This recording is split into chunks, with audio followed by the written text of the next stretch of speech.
Happy Monday, everyone. It's Kimberly Beer here with Make It Happen Monday. Today is our final step in creating a holiday or campaign launch. So I'm going to catch you up on what we've done so far in our strategies. So if you happen to miss the last two episodes, I'm going to kind of gloss over exactly what happened in those two episodes so that you can be on point with me as we proceed through the third and final step of this project, which is launching with your best content. So this part of the steps, or this third part, we already have our technology set up. We've already run our page promotion campaign. Don't worry if you're lost. I'll cover that in a moment. But now we're going to create that perfect storm for making sales, which is launching with our best content, our best foot forward, and then asking people to go ahead and make a purchase using a call to action. So let's dive in. So our strategy so far has been this.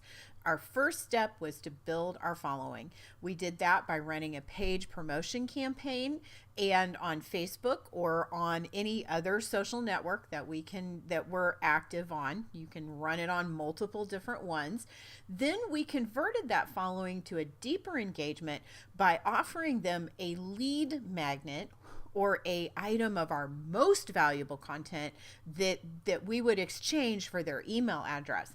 Now we're up to the third step of this, which is keeping them interested with the best content and actually launching into asking for that sale. So that's an overview of our strategy. In the first lesson, what we did was we ran a page promotion campaign. With the idea that the week later we were going to run a boosted post or an ad for our to the people who had most recently liked our page. Well, actually, we're going to do it to our entire page audience, but particularly we're interested in getting that bump that happens from the algorithm when our page gets more likes. So just to review, when you have your Facebook page and you run a page promotion campaign and people are actively liking your page, for about the next week or two, those people who most recently liked your page get to see more of your posts because they've shown an interest in your page. And Facebook says, well, if that individual has shown a recent interest in this brand, we'll push them a little bit more of that to see if that interest holds or if it wanes. So in this case, we're sort of building off of that bump. Now, I'm not going to tell you it's hugely dramatic. It's not, but it's enough that this is worth your effort. So we've run a page promotion campaign, which means we've gotten some likes. And then about a week later, kind of right towards the end of that, meanwhile, you need to have kept up with your regular posting. But about a week later, we run an ad or a boosted post, basically the same thing, that gets people to exchange their email address for a valuable piece of content. Now, in last week's Make It Happen Monday, I went over how to set that up through the email marketing side of things. Now, I realize there is a lead generation campaign in Facebook. I kind of went around that and just used email marketing as a good delivery method for that. There's a dozen ways you can do it. What I'm trying to do is keep it super simple for you guys. So at any rate, you should be able to go back and watch last week's episode and learn how to set your technology up. So we offered our email subscribers in that particular boosted post or Facebook ad a high value piece of content in exchange for their email address. Now what we want to do is the next step of that, which is build upon that particular process so that we keep those people super engaged and then we're able to give them our offer. Now, this being the first week of October, this is an opportune time to sort of build over the next 30 days or so and then start running our super pointed holiday campaigns for those of you who are into wanting to promote your business around the holiday season. Now, if you're watching this outside of a holiday season, this works for any launch or campaign. It just so happens we're headed into that really hot buying season for people. And so I thought it would be a good opportunity for people to get this set up, particularly if it was going to take them a couple of weeks. The high value content in these examples, that's something that you need to put some thought into. It's not something usually you can just spin up in an afternoon. All right, just to review, in your email software, at this point, you should have created your valuable content in a downloadable format. You should have created an autoresponder or a welcome email that delivers that content to people when they sign up for your email list. And at this point, I'm hoping that you have already run your boosted post, or at least have an opportunity to think about when you're going to be able to do that in the future. Now, once that boosted post or ad in Facebook has ran, that's when we get into the step that we're talking about today, which is to strut your best stuff out there for people. So I've broken this down into 3 individual steps for this phase of things. And truthfully, at this point, you're going to be using email most likely to deliver this, but you can also post stuff, the valuable content, to your Facebook page.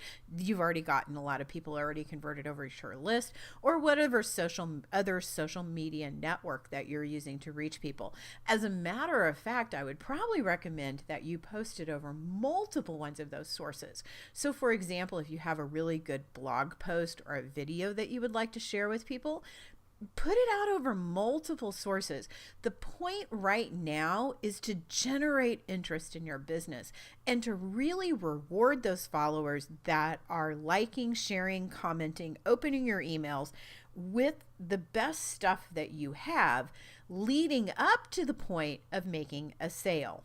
So step 1 in this is, once that boosted post or Facebook ad has run, or ad on another social network has run, you really want to keep people engaged through that part of your launch, that little phase that kind of goes in between when you've run the ad or are running ads and when you're really ready to show them your offer. So make sure that this point in time you have some stacked content, and it should be your best stuff. Hopefully, it is also your best stuff that aligns really nicely with the offer that you're going to make. So if you're selling a product, you might want to talk about the benefits for that product or how it solves problems, focusing on education more than the sale. And that is step 2 in this process, to lead people towards that understanding. What you're doing basically with this formula is you're grabbing a boost from the fact that social media, people have shown an interest to you on social media and converted over and given you an email address. And then you're building a relationship with them by, again, strutting your best stuff out there, helping them as much as possible. If you have a service-oriented business, this is a great time for you to be able to give people little things that they can do on their own that start to make a big difference in their lives.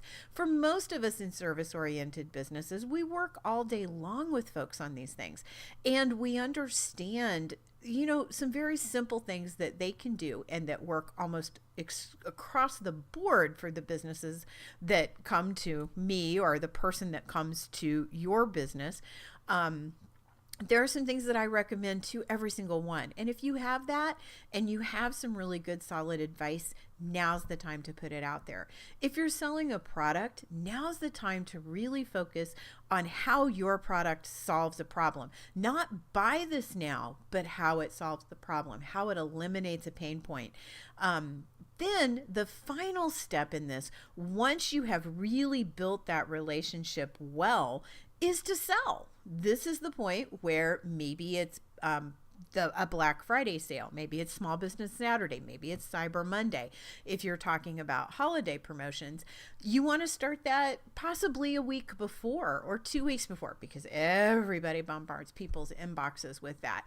But whatever you're offering or whatever special it is, once you've built that relationship through several pieces of really good content that you have stacked up and delivered to your list and also put out over social media. Then you hit the sales button and watch the money roll in.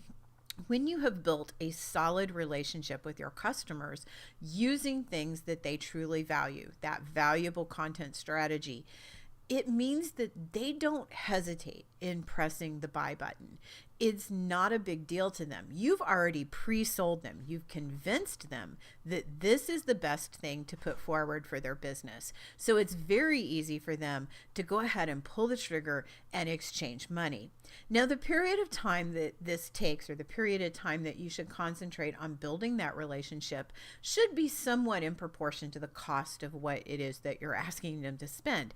If you have a $100 widget that you're selling, you may not spend as much time as if you have a $5,000 coaching program that you're promoting. So you need to make a little bit more effort if you're asking people to spend a little bit more money. Give them a little bit more value. Make that in proportion to what it is that you're offering. Luckily, if you're selling a product, that $100 widget, you can compress this down a little bit tighter. You don't have to stretch it out as long. If you're asking for a lot of money for a product or service, then you might want to make sure that this process takes a little bit longer, because it does take a little bit longer for people to make those decisions to purchase. Hopefully, by the time that you have ended this experiment, this campaign, this strategy for making sales, you will have 1, grown your list, 2, grown your revenue, and 3, created a really positive relationship that's going to carry you far into the future and hopefully get you some good referrals. The great thing about this strategy is it can be repeated over and over again. And you can keep upping the game for the current followers while at the same time offering that similar content engine to the new people that come along. So you're not reinventing the wheel every single time you want to run one of these campaigns. You can offer this content that you've created in this campaign, maybe with a few tweaks if you've made it seasonal, to new people down the road, while providing, again, your best content and the things that are super valuable to those followers that are already following you. So I hope that this little strategy has helped you, and I hope that you will take it under consideration to work toward for your holiday season this year. I would love to hear back from anyone who has tried this, any modifications that you made, any spins that you put on it that were for yourself, and whether you had a success or didn't have a success. Again, if you would like some consulting about how to make this work for your specific business, I'm always happy to do that as well. You can drop by my website, or you can call our toll-free number, which is 888-393-9615, and set up a time to talk to me. I'm happy to help you strategize this for your specific company, as well as help you strategize for the future. Thank you so much, and have a glorious week this week. I'll be seeing you next Monday.